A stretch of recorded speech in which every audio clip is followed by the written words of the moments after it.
If you look at a list of the songwriters who have written the most Billboard #1 hits, you would, as you might expect, see some familiar names. Paul McCartney is #1 on the list with 32 #1 hits. John Lennon, his songwriting partner, comes in second with 26. And number 3 is Max Martin. Who is Max Martin? He is a professional songwriter, and he has written or co-written songs for Britney Spears, the Backstreet Boys, NSYNC, Celine Dion, Christina Aguilera, Pink, Kelly Clarkson, Katy Perry, Taylor Swift, Adele, and I know I'm missing a few. He is one of the world's experts in using some of the most harmonious chords and some of the common patterns of songwriting to keep making really popular hits. There is probably something to this common songwriting framework that is intrinsically appealing. But if lots of songs use the same chords and follow the same patterns, why is it that we like some but not others? One principle that can help answer this question is called the mere exposure effect, which is that people develop a preference for things that they have been merely exposed to. This applies even to completely benign stimuli. Show people a series of nonsense words, then ask them to rate how positively they feel about a new series of nonsense words, and words that were repeated from the first list get rated more positively. This has a straightforward application to music. People rate more positively the songs that they're already familiar with. This can, of course, backfire. We've all had the experience of being overexposed to a song that we wind up hating because we can't escape it.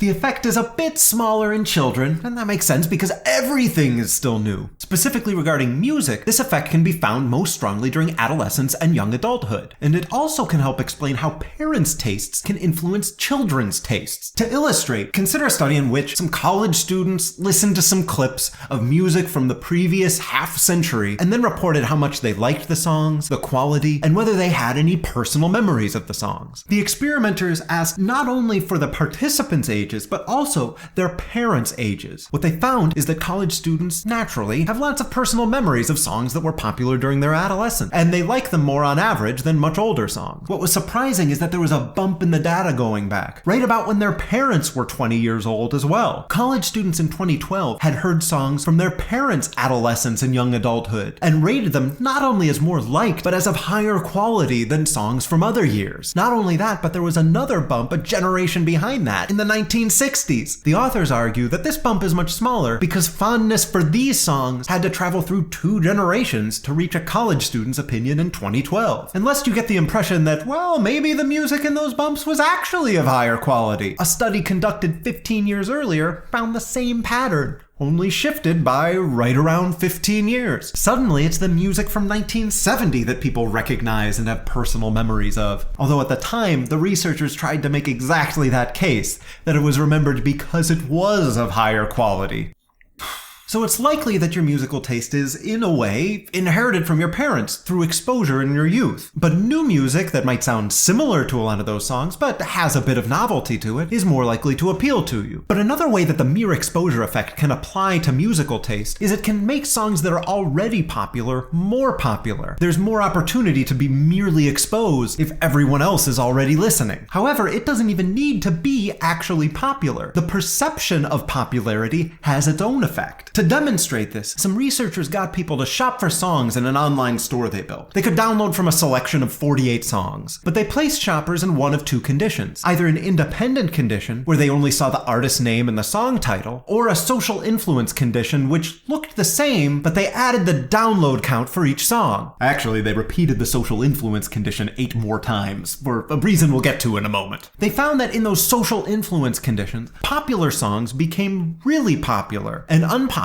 songs less so compared to the independent condition. Now what you see in these charts is a measure of inequality called the Gini coefficient. A higher number means more inequality and a bigger gap between the sales of the popular songs and the poor sellers. Lower numbers mean a more consistent pattern between winners and losers. They repeated the experiment, but instead of just adding the download counts to the social influence condition, they also sorted the song list by the download count. And lo and behold, the effect of perceived popularity grew. You might think that this effect was just keying people into the better songs more quickly, but in fact, it was the opposite. The social influence condition made it harder to guess which songs would come out on top. That's why they ran that condition 8 times. Each time it was new winners and losers. In fact, if you consider the independent condition to be as close of a judgment of quality as we can get from this data, then the social influence conditions were actually only weakly correlated with quality. The authors conclude that, in general, the best songs never do very badly, the worst songs never do extremely well, but almost any other result is possible. So how does this play out in the real world? Well, the answer to that question is also what you get when you team up a computer scientist, an evolutionary biologist, and data scientists from Last.fm. They investigated the US Billboard Top 100 from 1960 to 2010, using the same set of statistical tools that biologists use to track evolution of species. They looked for patterns that emerged in what instruments were used, what kinds of chords were being used, and some other characteristics. They presented which of these variables seemed to move together, which revealed trends in recognizable genres of music. They identified 3 revolutions in music style. One in 1964 with expanding varieties of soul and rock music, and one in 1983 near the emergence of new wave and disco. But one of the most obvious patterns to emerge from this data is the 3rd revolution that occurred in the early 90s, a spike in popularity of rap and hip-hop, associated with this variable of having no chord structure to a song. Why did this happen then? Rap music had been around for a while. It probably had something to do with the effects of social influence we were talking about, possibly combined with a change in how sales were tracked. As Derek Thompson argues in The Atlantic, up through the 1980s, Billboard tracked sales through word of mouth and paper and pencil reports from record store owners. Store owners, though, had a perverse incentive. They knew people would be interested in what was already popular. So if they had albums that weren't selling well, they would report that they were doing great,